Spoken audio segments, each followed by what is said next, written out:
Bienvenue dans le débat sur France 24, 103e jour de guerre en Ukraine. Les affrontements font rage dans le Donbass. Après des avancées, la situation s'est aggravée pour l'armée ukrainienne à Severodonetsk, sous bombardement intensif des forces russes. Dans le même temps, une visite de Sergueï Lavrov en Serbie a dû être annulée ce matin. 3 pays européens ont fermé leur espace aérien à l'avion du chef de la diplomatie russe. Une mesure jugée scandaleuse par le Kremlin. Ce week-end, Vladimir Poutine a déclaré que la Russie viserait de nouvelles cibles si l'Occident fournissait à l'Ukraine des missiles à longue portée. Cette guerre en Ukraine est-elle devenue une guerre d'usure? Quelle est la résistance ukrainienne dans le Donbass? Qu'en est-il des crimes de guerre perpétrés par l'armée russe? Que veut dire Emmanuel Macron quand il affirme qu'il ne faut pas humilier Vladimir Poutine? Ukraine, la guerre d'usure, on en débat avec mes invités. J'ai le plaisir d'avoir à mes côtés Anastasia Chapochkina. Bonsoir. Vous êtes maître de conférence en géopolitique à Sciences Po, spécialiste des relations Europe-Russie et présidente du think tank Eastern Circles. Bienvenue à vous. En face de vous, Cyril Payen, grand reporter à France 24. Bonsoir Cyril. Bonsoir. Vous revenez tout juste d'Ukraine justement et vous allez nous raconter un peu quelle est la situation sur le terrain. Bienvenue à vous dans le débat. Jean de Guignasti, bonsoir. Directeur de recherche à l'IRIS, ancien consul général de France en Russie. Plusieurs livres, bien sûr, à votre actif. Et le dernier, La Russie, un nouvel échiquier. Et c'est aux éditions Erol. Avec nous également Adrien Dezuin. Adrien Dezuin, bonsoir. Vous êtes rédacteur à la revue Conflit, auteur de La France atlantiste ou le naufrage de la diplomatie. Bienvenue à vous. Volodymyr Zelensky, je vous le disais, il est allé au front. Il est allé au front dans le Donbass, Volodymyr Zelensky. C'était une visite surprise ce week-end. On l'écoute.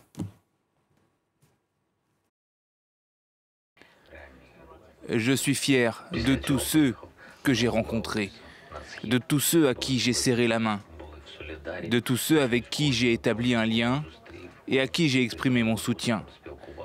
Nous avons apporté quelque chose pour l'armée, je ne m'étendrai pas là-dessus.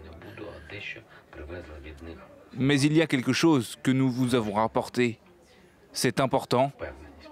Nous vous avons rapporté la confiance.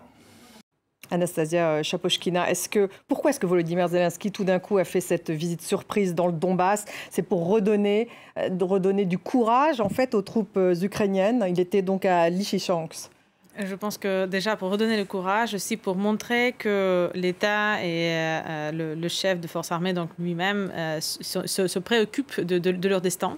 On a vu que même, pour moi, c'est une visite qui se fait justement par la suite de ce qu'on a vu passer à Mariupol, où donc l'Ukraine a pensé, le gouvernement ukrainien a pensé avoir négocié, donc la laisser sortir du coup de plus de 2000 soldats ukrainiens, notamment, y compris donc des combattants d'Azov, de l'usine d'Azovstal, mais ensuite qui ont été apportés du coup sur les territoires contrôlés par la Russie, et leur destin est bien sûr n'est pas connu. Ces soldats-là, pendant de nombreuses interviews avec les journalistes ukrainiens et aussi d'autres journalistes, donc pendant le bombardement encore, ils ont affirmé que leur pire sentiment, c'était le sentiment d'être abandonnés, parce que le seul moyen pour eux pour sortir, ils ne pouvaient plus sortir eux-mêmes du tout, mais c'était vraiment que les forces massives de l'armée ukrainienne arrivent et essaient de libération, ce qui était vraiment très très lourd, et la décision était faite de ne pas le faire, plutôt passer vers les négociations qui ont donc du coup pour l'instant échoué, peut-être un échange aura lieu plus tard.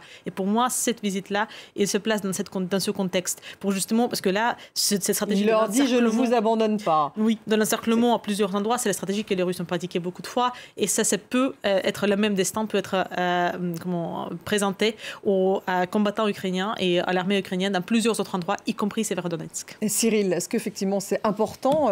Quel est le moral des troupes sur place? Vous qui en revenez, justement, vous étiez avec des Ukrainiens. Écoutez, ça a changé beaucoup sur la réalité du terrain, notamment dans la partie ouest, puisque moi c'est mon 2e séjour, et effectivement il y a un sentiment un peu mitigé de la part des combattants de la première heure, notamment ceux qui ont organisé la résistance d'Hostomel, Boutcha et Irpin, dont les images de dévastation, mais aussi de résistance, ont fait le tour du monde. On sent qu'une partie de l'Ukraine et l'Ouest notamment, et Kiev a fortiori, tente de tourner une page. C'était assez clair pour ce 2e séjour où on a été, quitte à tourner cette page d'abord un peu vite, et à mettre de côté un peu les combattants et certainement en creux. C'est sans doute ce qui explique la visite. C'est la seconde visite en fait en quelques jours dans l'Est. Hein. Il était à Kharkiv il y a quelques jours. Et là dans le Donbass du président Zelensky, c'est de montrer, de réaffirmer la présence de l'État alors qu'on sent qu'il y a une partie de l'Ukraine qui, et c'est d'ailleurs après ce sentiment de résistance, il y a une résilience extraordinaire et on peut qu'admirer cette rapidité avec laquelle les gens se remettent debout. Mais ça va sans doute un peu vite. Donc pour répondre à votre question, beaucoup des héros, des grands résistants qui étaient pour beaucoup issus de la société civile, de cette résistance incroyable qui a permis de ne pas avoir le siège, ou en tout cas le fait que Kiev tombe il y a 2 mois et demi, eh bien, se sentent un petit peu mis de côté. On ne leur donne pas tant la parole. Et c'est vrai que par extension, ils nous disent, on peut imaginer que nos frères d'armes qui sont actuellement dans le Donbass sont dans une situation encore plus compliquée, puisqu'on est à 600 km de la capitale, on est près de ces zones russophones, on est près de la Russie. C'est là que se concentre cette dernière offensive pour date de l'armée russe. Donc on peut comprendre qu'il y ait un sentiment d'abandon, de difficulté sur le terrain, sachant que c'est absolument terrible. Enfin, la guerre qui fait rage dans cette partie orientale du Donbass est absolument inimaginable dans sa dureté, dans l'intensité, je dirais, et dans sa longévité aussi par rapport au siège de Kiev ou de Kharkiv qui ont vite été mis en déroute. Adrien Dessoin, c'est une guerre d'usure dans laquelle on entre aujourd'hui? Oui, absolument. Là, on rentre dans le 4e mois de la guerre et comme l'a très bien rencontré votre journaliste, c'est une guerre de très haute intensité. On sent que c'est des combats qui sont très proches de ceux qu'on a connus pendant la Deuxième Guerre mondiale, hein, donc extrêmement violents, avec une artillerie qui bombarde sans cesse. Alors effectivement, les Russes ont réduit leur front, mais leur front, il est quand même étendu sur plus de 1000 km dans l'est de l'Ukraine, donc c'est une guerre qui est très difficile à tenir. On observe sur le terrain des petites offensives, mais vraiment on est dans l'ordre de la conquête des villages, de fermes. C'est vraiment plus du tout le premier mois où on avait des raids blindés sur 200-300 km avec effectivement une résistance locale qui pouvait saisir ici et là ou frapper des convois qui étaient arrêtés. Là, on a une offensive qui est plus méthodique, qui est plus lente aussi, un peu comme un rouleau compresseur. Et donc, c'est village, après des lourds bombardements d'artillerie, que l'armée ukrainienne progressivement recule dans cette mâchoire qui se referme du Donbass, et notamment à Severodonetsk, une ville qui est un peu isolée au nord de la rivière du Donetsk, tandis que les forces russes au sud et au nord avancent vers Sloviansk. Voilà ce que je pourrais... Guerre d'usure donc.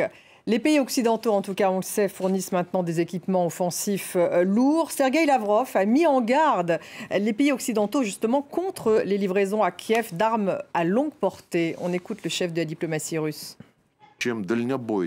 Plus vous fournissez des armes à longue portée, plus nous repousserons loin de notre territoire les lignes depuis lesquelles les néo-nazis peuvent menacer la Fédération de Russie.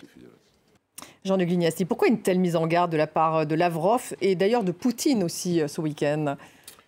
Parce qu'effectivement, les missiles à longue portée sont des missiles qui peuvent atteindre la Russie et qu'à ce moment-là, à partir du moment où le territoire russe est atteint, on est vraiment, on est en train de passer, on est sur la ligne de crête de la co-belligérance.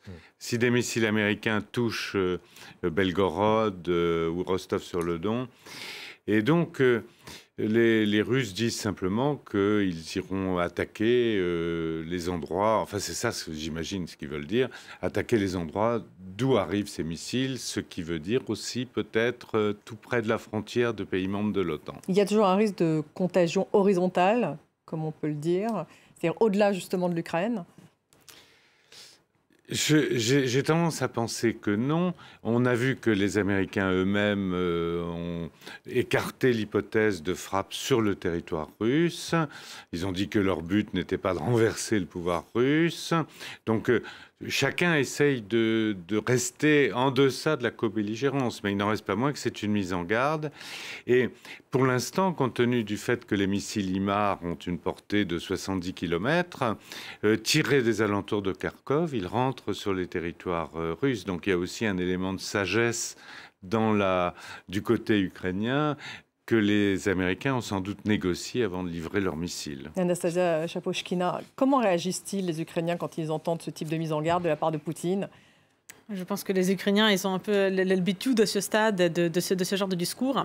Déjà parce qu'il y a une grande conscience qui percute toute la société civile, qui englobe tout le pays, qui englobe beaucoup de dangers, et même des gens, des activistes. Et à ce jour, ça englobe la majorité, vraiment plus de 90% de personnes, parce qu'il n'y a plus de travail, donc les gens se sont mis à volontariat, et donc tout le monde, maintenant, on peut nommer soit ils sont dans l'armée, soit ils sont dans la société civile. Mais eux veulent plus d'armes du côté occidental. Et donc là, les gens se sont habitués à ce discours et ils n'ont pas peur parce qu'ils veulent plus d'armes et ils n'ont pas peur parce qu'ils savent ils savent qu'ils sont bombardés tous les jours. Il n'y a pas de changement radical dans les mots de Lavrov ou de Poutine pour eux, parce qu'ils sont déjà bombardés.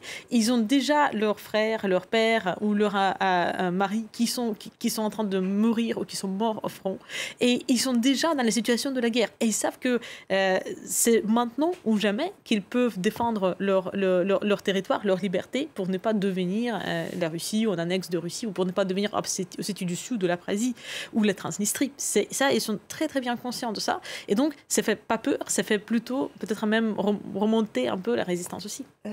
Cyril, une réaction, ça fait remonter presque la résistance lorsqu'ils entendent ce type de commentaires offensifs du côté de Vladimir Poutine. Oui, mais en creux, ça aussi, ça ramène à le paradigme aujourd'hui qui est dans la tête de tous les Ukrainiens et qui nous interroge, nous, quand on est sur le terrain en tant que Français.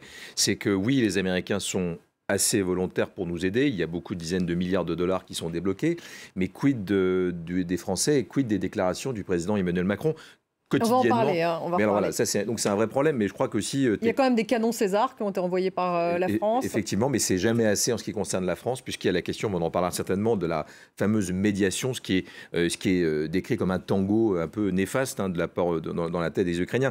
Mais il y a eu la contre-offensive sur Kiev, sur Kharkiv ensuite, et beaucoup de ce que disait notre interlocuteur, de contre-offensive, ça a été la nouvelle tactique ukrainienne ces dernières semaines, de contre-offensive sur la frontière russe, donc dans l'Est, c'est-à-dire au nord du Donbass. Donc la contre-offensive ukrainienne a déjà commencé dans le Donbass. Elle a commencé dans l'oblast de Kharkiv, qui a été assez effectif, parce que là, on est à 30 km de la frontière russe. Dans le Donbass, ce n'est pas le cas, parce qu'il y a une concentration plus importante des Russes. C'est pour ça que je disais, pour finir, que les Ukrainiens veulent qu'un mot, c'est que l'ensemble de la communauté internationale ne tergiverse pas, mais s'engage par la voie, je dirais, d'envoi très précis, de canons, de moyens offensifs dont il manque cruellement dans le Donbass, quels que soient les envois qu'il puisse y avoir des nations amies. Alors la Bulgarie, la Macédoine du Nord et le Monténégro, en tout cas, se sont engagés à leur manière aujourd'hui, puisqu'ils ont empêché Sergueï Lavrov d'aller en Serbie ce matin, puisqu'ils ont fermé ces trois pays leur espace aérien à l'avion du chef de la diplomatie russe. Réaction de Sergueï Lavrov. Bien sûr, l'inconcevable s'est produit. Et je comprends l'intérêt que vous portez à notre opinion face à ces mesures scandaleuses. C'est la privation du droit d'un État souverain de mener sa politique étrangère.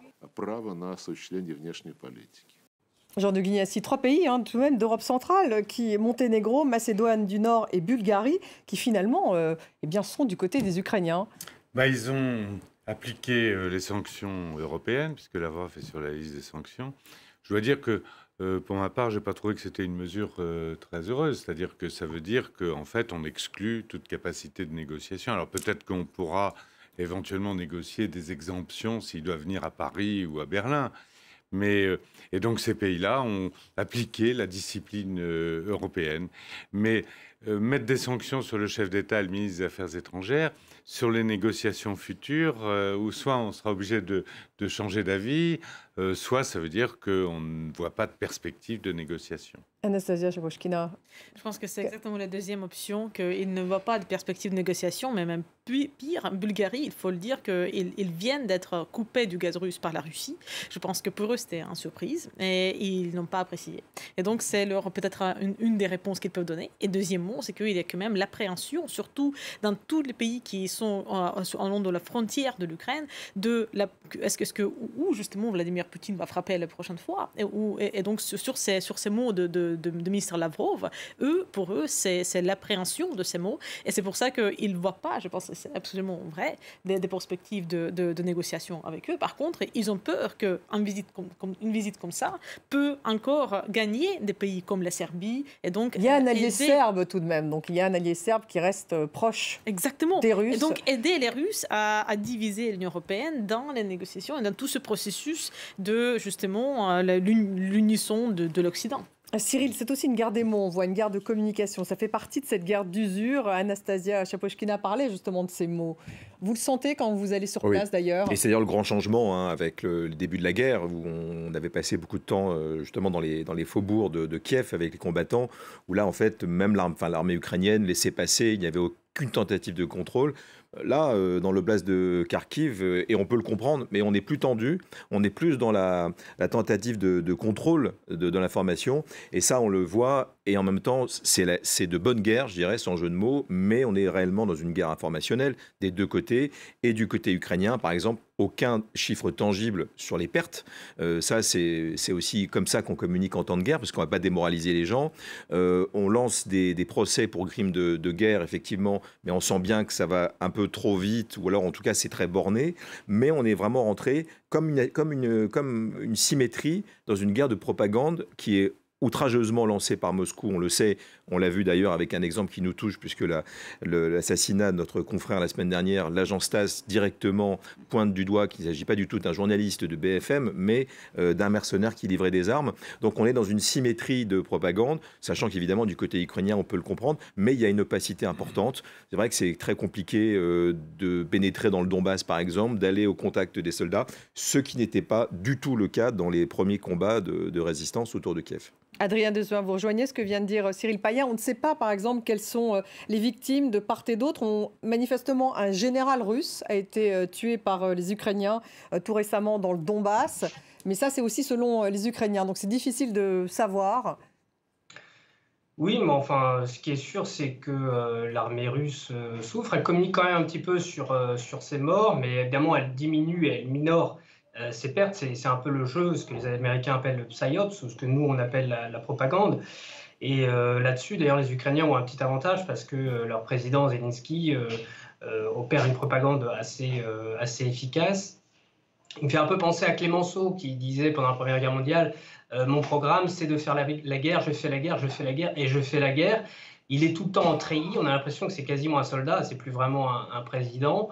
Et donc ça porte ses fruits, on l'a vu là dans votre reportage en début d'émission. Maintenant, il sort de Kiev, il se déplace, il va au front pour redonner de l'espoir. Alors que côté russe, on a Vladimir Poutine qui est quand même plus distant, qui ne veut pas engager, j'allais dire, l'ensemble de la nation dans ce combat, mais qui au contraire minore, dit qu'il s'agit d'une opération spéciale qui est réservée à l'armée, mais qui ne concerne finalement pas l'ensemble de la Russie. Et d'ailleurs, il ne se déclare pas en guerre, alors que pour l'Ukraine, il s'agit d'un combat, je vais dire, de survie. Anastasia Chapochkina, j'imagine que vous voulez réagir à ce que vient de dire Adrien Dezuin. Propagande d'un côté, propagande de l'autre, ou propagande russe et plutôt maquillage côté ukrainien? Comment vous qualifiez Je pense que quand on est face à une guerre conventionnelle qui est combattue dans une échelle massive, avec des armes conventionnelles qui nous rappellent toutes les références dont on peut penser, nous réfèrent toujours à la Deuxième Guerre mondiale, pour moi, c'est vraiment, je ne sais pas comment réagir quand j'entends propagande d'un côté, propagande d'un autre. C'est sûr qu'il y a la guerre informatique qui va de deux côtés. Mais on ne peut pas nommer les photos ou les images de nombreuses violences ou des cimetières en masse. On n'a pas nommé ça la propagande de Kosovo pendant la guerre des Balkans, par exemple. On n'a pas mis en doute sur les images de nombreuses personnes ou des villes détruites. Donc, pour moi, c'est la guerre de l'information, dans le sens qu'il y a effectivement tout ce qui est évoqué à Cyril tout à l'heure. Donc, il y a les chiffres, etc., pour les raisons militaires, etc. C'est plus du contrôle, contrôle en fait que de la propagande. Exactement, mais moi je ne peux pas nommer le partage de l'information qui est fait par les Ukrainiens, qui est bien sélectif parce qu'il y a bien tous les types de logique, mais c'est une information qu'on peut vérifier. Si vous êtes face à un flux massif des réfugiés ukrainiens aujourd'hui en France, vous pouvez vérifier cette information avec chaque réfugié. Et il y a plein qui arrivent de Mariupol, de Melitopol, de Severodonetsk, de tout ce que vous voulez. Vous pouvez leur demander ce qu'ils ont vu avec leurs yeux et ce qu'ils ont vécu. Et vous saurez tout, que ce ne sont pas des images qui sont fausses. Par contre, en Russie, la propagande est arrivée à tel point qu'aujourd'hui, sur le canal numéro 1, la chaîne numéro 1 de télévision de russe, il y a des experts militaires qui osent de parler et de nommer des fautes militaires portées par le commandement militaire russe dans live, quand c'est vraiment dans l'air.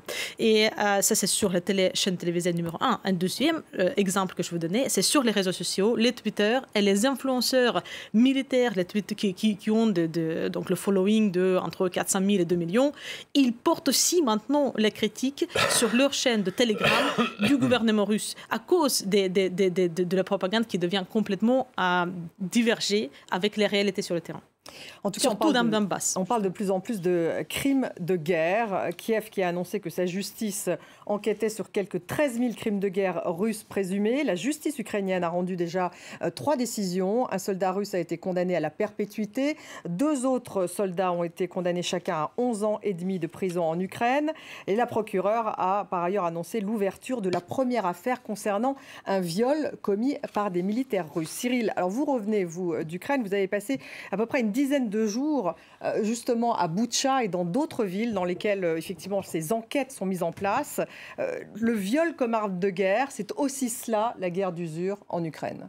Et c'est en tout cas ce qui explique aussi pourquoi une grande majorité d'Ukrainiens nous disent pourquoi votre président parle-t-il encore à Vladimir Poutine, ce Vladimir Poutine qui a envoyé ces barbares, je pèse mes mots, c'est-à-dire une armée d'occupation qui, dans les endroits où nous on a travaillé, c'est-à-dire dans l'oblast de Kharkiv et puis dans toute la région qui jusqu'à la frontière biélorusse, dans l'oblast de Kiev, effectivement, c'est assez confondant d'imaginer une telle intensité de barbarie. Donc évidemment, des centaines de viols de femmes, mais d'hommes aussi, des disparitions d'enfants dont on nous dit qu'ils étaient emmenés comme trophées, dont on a perdu la trace.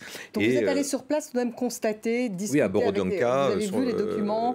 Oui, absolument. C'est assez consternant d'imaginer qu'en 2022, on puisse... Alors, évidemment, il y a eu des endroits, je pense notamment dans le bas de Kharkiv, près de la frontière russe, où c'était des débordements liés à la narcotisation, enfin à la drogue ou à l'alcool de soldats qui étaient mal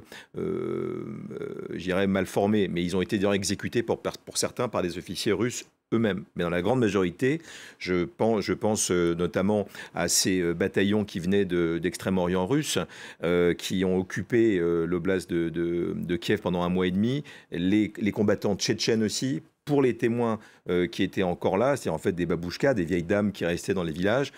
Le constat était accablant, odieux, affreux. Et si vous voulez, c'est ça aussi, cette guerre de communication, ces médiations, l'internalisation de ce conflit. On nous dit, ne parlons plus à un homme qui envoie ses troupes commettre des actes aussi barbares, et qui sont, vous le disiez, c'est entre 13 et 15 000 selon la procureure ukrainienne aujourd'hui, mais ça sera bien au-delà.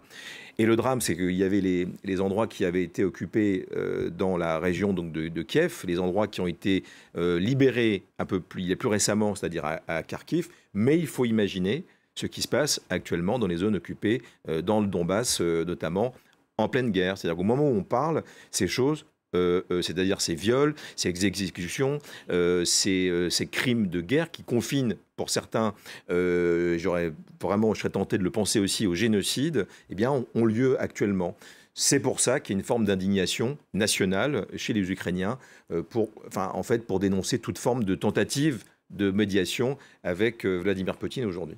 Jean de Guignacy, effectivement, on va revenir sur le fait que Emmanuel Macron, il l'a redit d'ailleurs dans une interview ce week-end, il ne faut pas humilier Poutine, c'est ce qu'a dit le président français, il l'avait déjà dit. La réaction de Kiev, bien sûr, ne s'est pas fait attendre. Les appels à ne pas humilier la Russie ne peuvent qu'humilier la France. C'est en tout cas la manière dont a réagi Dmytro Kuleba, le chef de la diplomatie ukrainienne. Vous, Jean de Guignacy, lorsque vous entendez Cyril Payen dire que ces Ukrainiens ne comprennent pas que la France veuille discuter avec la Russie. Qu'est-ce que vous répondez? C'est de la diplomatie, il faut le faire?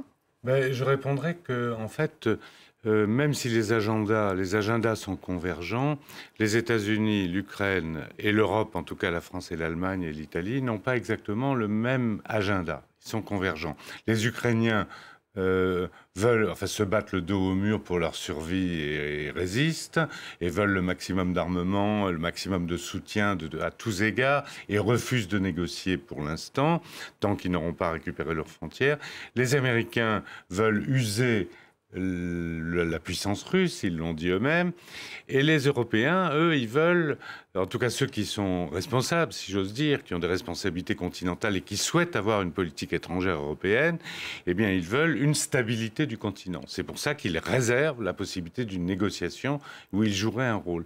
Et évidemment, s'ils jouent un rôle, c'est normal qu'ils disent qu'il ne faut pas humilier la Russie. Les Américains peuvent se permettre d'humilier la Russie, ça n'a pas d'importance parce que les Russes négocieront avec les Américains de toute façon. Pour les Français, les Allemands, c'est plus délicat. Et donc, si on veut jouer un rôle, comme on a essayé de le jouer avec le groupe de Minsk, les accords de Minsk, si on ne veut pas insulter l'avenir, eh bien, effectivement, il ne faut pas humilier les Russes. Anastasia Chapochkina, c'est ce que dit Emmanuel Macron. Si on ne veut pas insulter l'avenir, il faut faire attention. Le traité de Versailles, c'est aussi les leçons de l'histoire. Qu'est-ce que vous en pensez? Est-ce qu'effectivement, il y a une fenêtre d'opportunité pour des négociations aujourd'hui?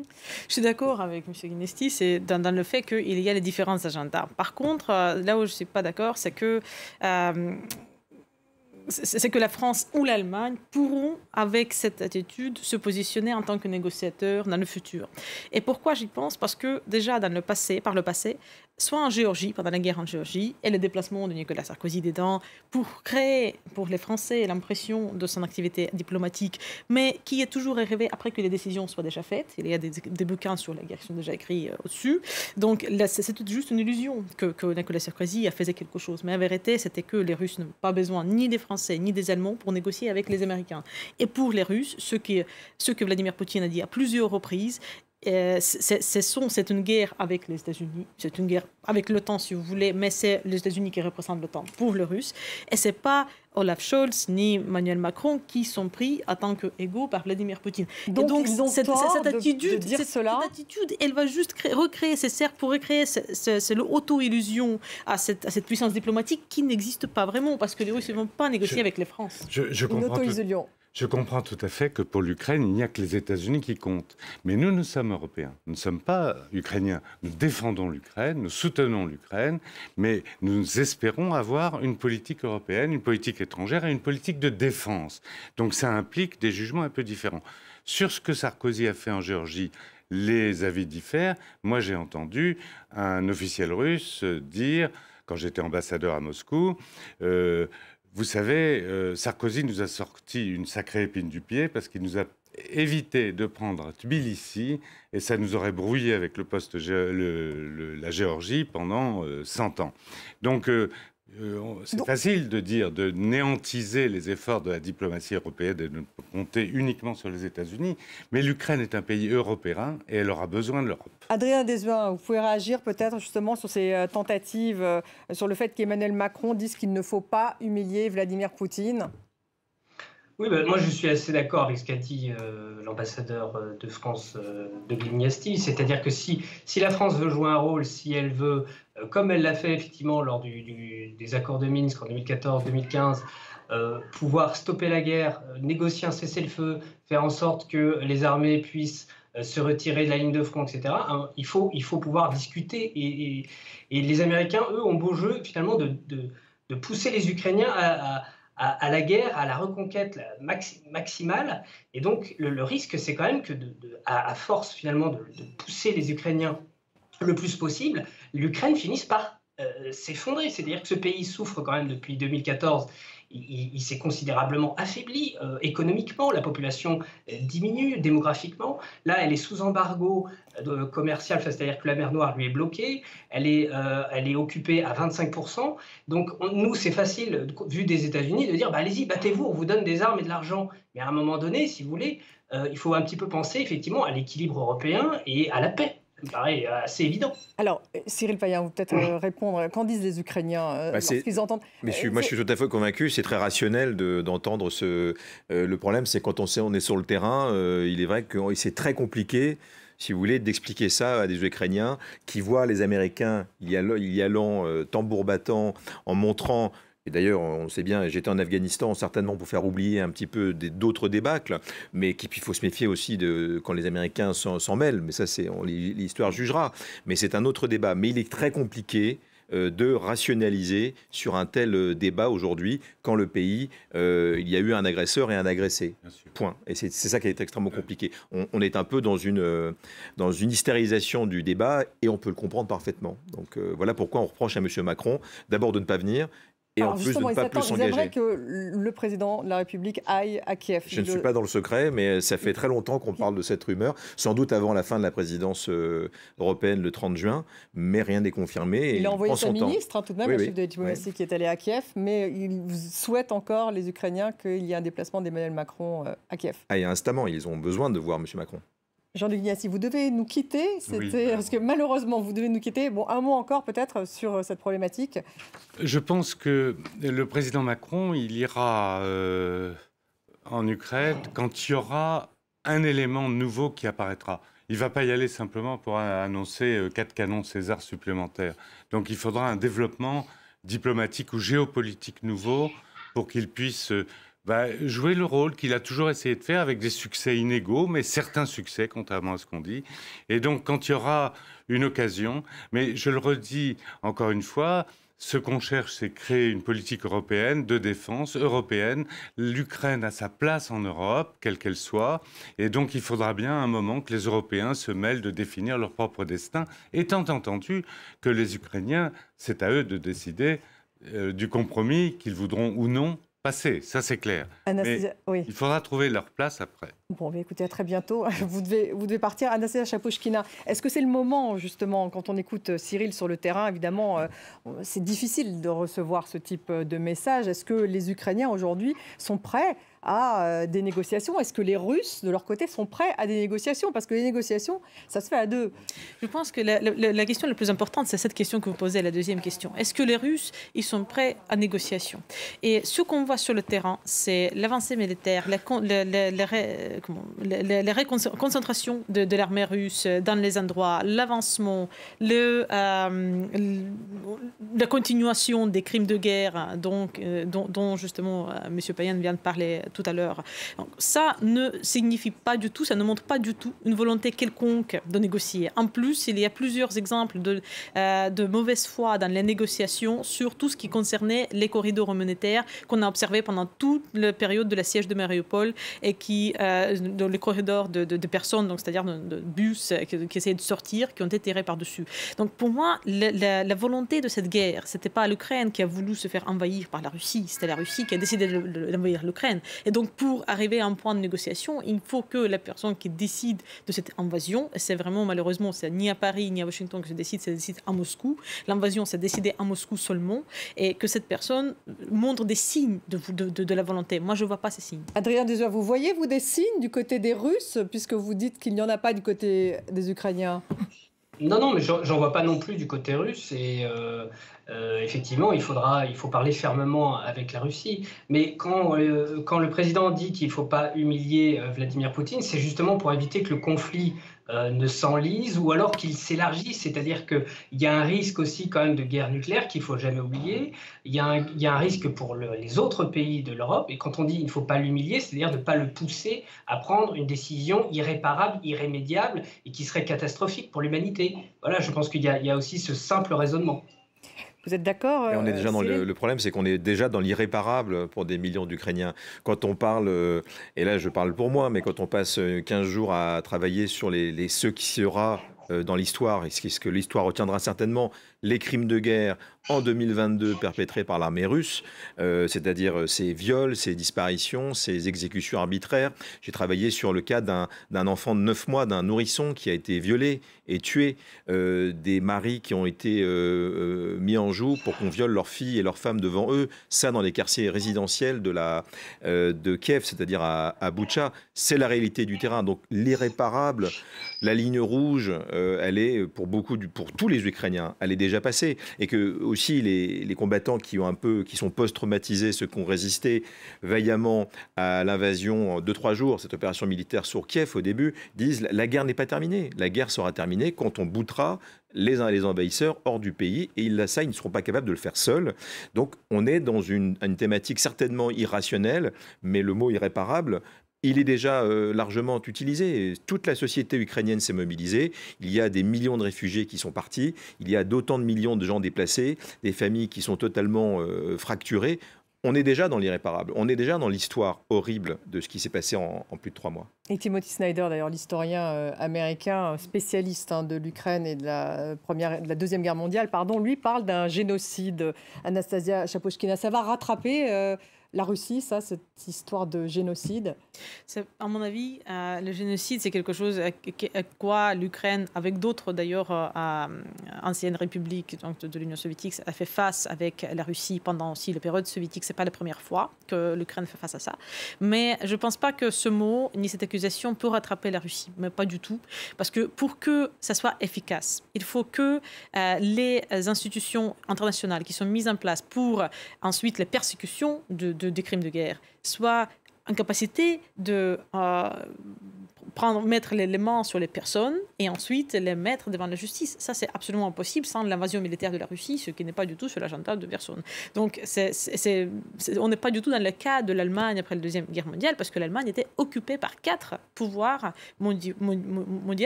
Et la Russie, c'est juste un pays agresseur qui est chez soi. Et pour les Russes, il n'y a rien qui se passe. Tout va bien. Donc, pour moi, je ne vois aucune raison pourquoi. Donc, toutes ces institutions qui sont là pour persécuter en théorie les crimes de guerre, ils se montrent absolument inefficace parce qu'il n'y a aucun moyen de mettre les perpétrateurs. Mais la justice ukrainienne, elle, en tout cas, montre un visage d'efficacité, oui. Puisqu'elle elle fait ce qui n'a pratiquement jamais été fait, je crois, pendant un conflit. Elle est en train de juger un certain nombre de soldats russes pour crimes de guerre. Alors, on ne parle pas encore de génocide. Mais vous, Cyril, on vous a parlé du génocide sur place, cette question de génocide C'était pas avec les mots techniques, mais si vous voulez, quand les paysans, un berger vous raconte comment une jeune fille de 18 ans a été emmenée et que de toute façon sa famille a été massacrée, ça c'était à Kharkiv, ce sont des faits très précis. Et d'ailleurs, tout ça est documenté par la procureure et sortira un jour. C'est documenté aussi par la police scientifique, parce que là aussi, c'est la mondialisation du conflit, c'est que notamment il y a une vingtaine de Français qui sont à Boutcha à pied d'œuvre, et je peux vous dire qu'ils nous le disent en off. Mais ce qu'ils voient, ce qu'ils détiennent comme fixation, comme ils disent, c'est-à-dire comme preuve, comme indice, ça relève beaucoup plus du génocide qu'une simple armée qui s'est implantée pendant un mois pour planter sa tente. C'est quelque chose qui relève, encore une fois, de l'irréparable, j'y reviens, mais également qui est au-delà du crime de guerre. En fait, c'est de l'abus absolu de par sa nature sur une population, parce que c'est une population opprimée, c'est la population qu'on envahit, c'est-à-dire c'est les Ukrainiens. Et en l'espèce, on pense bien que certaines unités avaient dans l'idée qu'on allait se servir sur les gens, parce qu'ils n'étaient pas des gens égaux à eux-mêmes. C'est-à-dire, donc là, il y a une volonté en l'espèce génocidaire, évidemment. Adrien Desjeux, est-ce qu'il y a effectivement une spécificité de l'armée russe qui serait extrêmement violente? On a commencé à parler d'ailleurs de la violence d'un certain nombre de soldats. Eh bien, j'ai l'impression que l'infanterie russe était essentiellement, en tout cas pour celle qui a été débarquée, constituée de mercenaires, on l'a dit, tchétchènes, de Sibérie ou de d'autres régions éloignées de la Russie. Peut-être aussi des jeunes militaires, en fait, sans beaucoup d'expérience, qui, étant peu encadrés, ont effectivement commis d'atroces crimes de guerre en Ukraine. Et ça, j'allais dire, malheureusement, toutes les guerres sont horribles, c'est catastrophique, et celle-ci, malheureusement, n'a pas dérogé à la règle. Alors, moi, je ne suis pas qualifié pour parler de génocide ou pas. C'est un mot qui, effectivement, est très dur, très lourd, qui renvoie à la Deuxième Guerre mondiale, mais aussi à la Shoah, au massacre des Arméniens par les Turcs, etc. Donc, Ça, c'est typiquement le mot qui peut effectivement rendre toute négociation avec la Russie et toute construction d'une paix future impossible. Anastasia Chapochkina. Je pense que effectivement, déjà, ça renvoie absolument à toutes ces comparaisons. Ça renvoie dans le passé le plus proche, on peut dire, à génocide de Rwanda, donc et ensuite qui était nommé génocide, ou à tout ce qui s'est passé à Kosovo, par exemple. Il y a des guerres, toutes les guerres sont compliquées, mais pas toutes les guerres sont pareilles, parce que même pendant la Deuxième Guerre mondiale, les souvenirs des gens en Ukraine, de l'occupation allemande et de la libération de l'armée par l'armée soviétique, ils sont complètement différentes. Vraiment, l'occupation allemande, ça s'est plutôt bien passé, du coup, pour beaucoup de gens, parce qu'il y avait quand même... Oui, mais quand un historien, justement, comme Timothy Snyder, fait des parallèles entre le génocide pratiqué, justement, pendant en 39-45 et celui-là, il y a bien, tout de même, des parallèles qui sont faits avec des situations historiques par des historiens comme lui. Exactement. Et là, juste pour dire que l'armée russe, elle a cette réputation de la cruauté extrême qu'elle a déjà démontrée en Afghanistan pendant les deux guerres de la Tchétchénie et qui maintenant démontre en Ukraine. C'est pas nouveau. Et je voudrais pas juste minimiser ça à des enfants qui n'ont pas de parents, qui se sont retrouvés dans l'armée, etc. C'est que même l'armée de 200 000 personnes qui se sont retrouvées en Ukraine. Il y a des gens entre 18 et 40 ans et maintenant ce seront des gens de plus de 40 ans aussi avec la dernière loi donc en Russie qui permet de se inscrire dans l'armée professionnelle ayant plus de 40 ans. Donc ce sont quand même des adultes et ce ne sont pas tous des victimes de drogue ni rien du tout, mais c'est l'abus massif de choses. Et les drogues, l'alcool aident. Mais déjà, juste l'échelle de ça démontre et approuve les mêmes choses qu'ils ont déjà fait commis par les mêmes crimes par le passé, maintenant sur le nouvel territoire. Alors, juste un dernier tour de table autour justement du titre de cette émission. On est dans une guerre d'usure aujourd'hui, pour conclure, Cyril. C'est ce qui ressort du terrain. Oui, absolument. C'est pour ça va que durer, comme dit difficile à dire. Il y a la conscription, il y a le renouvellement des soldats, de Moscou notamment. Est-ce que ça va changer la donne ? Cet essoufflement aussi des opinions, parce que c'est une guerre qui a été très médiatisée et ça pèse évidemment. Aujourd'hui, c'est la grande différence avec la Seconde Guerre mondiale. Donc un essoufflement de l'opinion, donc un essoufflement de pression sur les gouvernements qui ont peut-être plus les coups des franches pour faire leur diplomatie de leur côté ou pas. C'est difficile. Ce qui est certain, c'est qu'il faut que quelque chose se passe parce que quand on voit le taux de destruction de Mariupol, quand on voit le taux de destruction des villes qui sont sous assaut russe, ça laisse pantois. C'est-à-dire, en fait, c'est la terre brûlée. Quand vous dites qu'il faut que quelque chose se passe, c'est-à-dire il faut qu'il y ait effectivement, soit c'est la voie européenne menée par Emmanuel Macron, c'est-à-dire qu'on essaie d'opérer des médiations, mais les Ukrainiens, et on les comprend, pour l'instant, disent pas question. On gagne la guerre en aidant les Ukrainiens, on repousse l'envahisseur, l'invasion russe, je ne sais pas. Mais la guerre d'usure n'est pas bonne, évidemment, pour les gens. Je rappelle que du côté ukrainien, on sait que c'est un ratio de 60 à 100 soldats par jour qui tombent, c'est-à-dire dans le Donbass. Donc on est dans des chiffres colossaux d'ores et déjà. On est en dehors de tout ce qu'on a connu depuis la Seconde Guerre mondiale. Donc ça, d'une manière ou d'une autre, il faut que ça cesse. Guerre d'usure, Adrien Dessuin.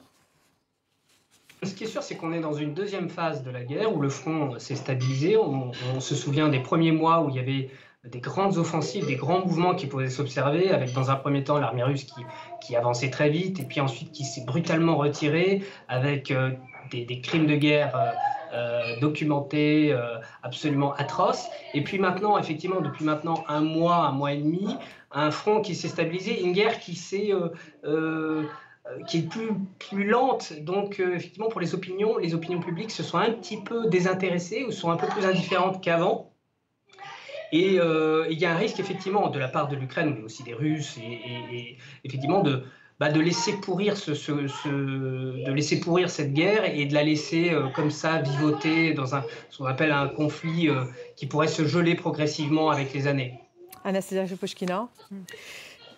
Malheureusement, je ne pense pas que ce conflit est en train de se geler. Ce que les Russes ils ont dit à plusieurs reprises, c'est que leurs objectifs ne se limitent pas à l'est du pays. Maintenant, on voit Odessa, par exemple, qui est bien au sud et sous les bombardements très lourds. Je ne vois pas comment ça se gèle à ce moment. Donc, les bombardements, l'intensification des bombardements dans certains endroits, c'est beaucoup plus intense qu'il y a quelques semaines. Les prises de territoire donc, avancent. Les deux armées perdent beaucoup de personnes. Et je ne vois pas comment ça ça peut devenir un conflit gelé. Pour moi, c'est plutôt jusqu'à quel moment est-ce que l'armée russe peut avancer, est-ce qu'à quel moment elle peut stopper et par quels moyens. Et ni l'un ni l'une ni l'autre n'est prêt de vraiment aller dans le gel.